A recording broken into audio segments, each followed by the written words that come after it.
હમણાં જોવાનો સર્વ આરાધનામાં બેસી ગયા છે અને આરાધના શરૂઆત કરવાની પહેલાં એ લોકોને ગરમ ગરમ ચાય આપી છે અને ચાયનો લાભ ઉઠાવી રહ્યા છે.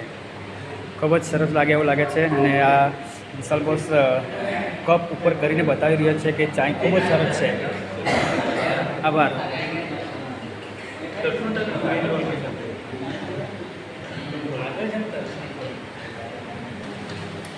અને આ બધા જુવાનો શાંતિને મસ્ત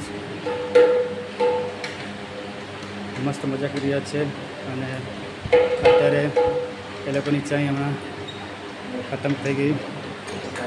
અહીંયા છે અશોકભાઈ મસ્ત રીતે ધીરેને આરામથી ચાયનો લાભ અને મજા ઉઠાવી રહ્યો છે. અમારા આગેવાન ભાઈશભાઈ ઢોલક તબલા વગાડીને તાલ મેચ કરી રહ્યા છે. આજના ચાલો આજનો આટલો વિડીયો બચશે. ધન્યવાદ.